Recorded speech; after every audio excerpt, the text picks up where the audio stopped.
Welcome to my YouTube channel Soumi's vlogs. তোমরা সবাই কেমন আছো? আমি তো মোটামুটি আছি, ভালো খারাপ কোনোটাই বলবো না, কারণ ভালো বলতে গেলে ভালোর সাথে খারাপও চলে কিছুটা, আবার খারাপের সাথে ভালো দুটোই মিলেমিশেই আমাদের জীবন। তো যাই হোক, সেই সব কথায় না গিয়ে চলো রান্নাঘরের কাজে এগোই। তো রান্নাবান্নার কাজ অলরেডি শুরু করেই দিয়েছি। তো এখানে দেখো সকাল থেকেই শুরু করেছি একদম। বাঁধাকপিটা কিছুটা খারাপ হয়ে যাচ্ছিলো, ফ্রিজ থেকে বার করলাম। তারপর কুমড়ো, তো কুমড়োটা ছেলে স্কুলে যাওয়ার আগে বলেই দিয়ে গেছে যে একটু ভাজা খাবে একটু মাখা। তো সেহেতু সেটাকেই একদম কেটে নিচ্ছি। তো ভাতে দিয়ে মাখাটা করব না, তাতে একটু জল জল থাকে আর সেটা সে পছন্দও করে না, তাই ভেজে কিছুটা মাখিয়ে নেব।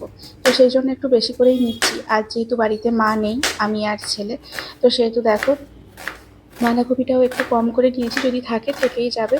তো ছোট ছোট করে কেটে নিয়েছি, আলুটাও কুচি করে নিয়েছি। আর এদিকে পেঁয়াজটা রেখেছি, পেঁয়াজটা কিছুটা ভেজে রেখে দেবো, কুমড়ো মাখায় কাজে দেবে। আর এখানে কিছুটা পেঁয়াজ নিয়ে একটা ডিম ফাটিয়ে আমি ওটা ডিমটা একটু ভেজে নেব। ডিম ভাজা করে একটু মুড়ি খাবো, কারণ আমি মেনলি মানে জলখাবারে মুড়িটাই পছন্দ করি বলতে গেলে। তো মুড়ি ছাড়া চলে না, সেটা চানাচুরের সাথে হোক বা ডিম ভাজা হোক, যাই হোক। আর এখানে দেখো গাছ থেকে কিছুটা লঙ্কা এনেছিলাম, এটা বাড়ির গাছে, তো সেটা কিছুটা নিয়ে প্রচুর ঝাল।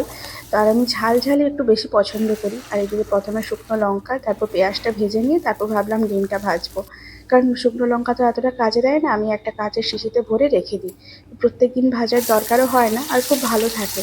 আর এদিকে দেখো আমি ডিমটা ভেজে নেওয়ার পরে এখানে কুমড়ো ভাজাটা বসিয়ে দিচ্ছি। তো এই ভাজাটা হতে হতে আমার খাওয়াও হয়ে যাবে, আর ভাজাটাও আস্তে আস্তে হতে থাকবে।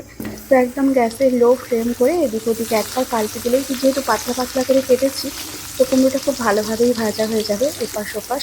তো সেহেতু দেখো ভাজা হয়ে যাওয়ার পর আমি এক এক করে এইভাবে কুমড়োটা সরিয়ে নিচ্ছি। আর হ্যাঁ, আমার মতো কুমড়ো ভাজা খেতে বা মাখা খেতে কারা পছন্দ করো সেটা অবশ্যই বলবে। আমার আবার কুমড়োর তরকারি, কুমড়োর ঘন্ট, কুমড়োর ভাজা, যে কোনো জিনিস সবটাই খুব ভালো লাগে। তো একবার ভাজার পরে সেই তেলে আমি আবার একবার ভেজে নিচ্ছি। নর্মালি আমি রান্নাতে প্রত্যেক দিনের প্রচুর তেল ইউজ করি না, কখনো কিছু স্পেশাল বানাতে গেলে তো তখন তেলটা আমি ইউজ করি। নাহলে প্রত্যেক দিনের খাবারে তেল এত বেশি খাওয়া যেহেতু উচিত নয়, তো সেহেতু একটু কম তেলেই রান্না করার চেষ্টা করি। তো দেখো আজকে ইলিশ মাছেও আমি মশলাটা মাখিয়ে দেবো বলে প্রথমে ভাবলাম, তারপর বললাম না থাক, এইভাবে কাঁচা অবস্থাতেই দিয়ে দিই। তো মাখানোর কিছুই নেই, জাস্ট পেঁয়াজটা বেটেছি, পেঁয়াজ আর লঙ্কা, আর উপর থেকে জাস্ট দিয়ে উপর থেকে একটু সর্ষে বাটা দিয়ে তাতে জল দিয়ে মাছটা ফোটাতে বসিয়ে দিয়েছি। কারণ ইলিশ মাছ যেরকমই রান্না করি না কেন খুবই ভালো লাগে। আগের দিন তোমরা দেখেছো টক করেছি, তো আজকে তাই একটু ঝাল ঝাল মতো বানিয়ে দিলাম। আর এখানে দেখো একটু কিমা শাক ছিল ফ্রিজে, সেটা মনেই নেই কারোর। তো ওটা ফ্রিজে ছিল বলে অনেকটা ছিল, বারবার 2-3 দিন ধরে কে বানাবে, তাই আমি একবার বানিয়ে রেখে দিচ্ছি। কারণ তেঁতোটা একমাত্র আমারই খুব ভালো লাগে, আর বাড়ির কারোর পছন্দ হয় না। তো সেহেতু আমি দুটো আলু একটু বেশি করে কেটে এটা একটু বেশি করেই বানিয়ে রেখে দেবো। আর ওটা আস্তে আস্তে অনেকক্ষণ লাগে, মিনিমাম আধ ঘন্টার কাছাকাছি, একদম লো ফ্লেমে এদিক ওদিক করতে করতে। তো তাই আমি সেটা সেদিকে সরিয়ে নিয়ে উনুনের এই সাইডে আমি গ্যাসে একটু সাদা তেলের উপর দিয়ে একটু জিরা ফোড়ন দিলাম। আর বাঁধাকপিটা হ্যাঁ আমি আগেই সেদ্ধ করে রেখেছিলাম।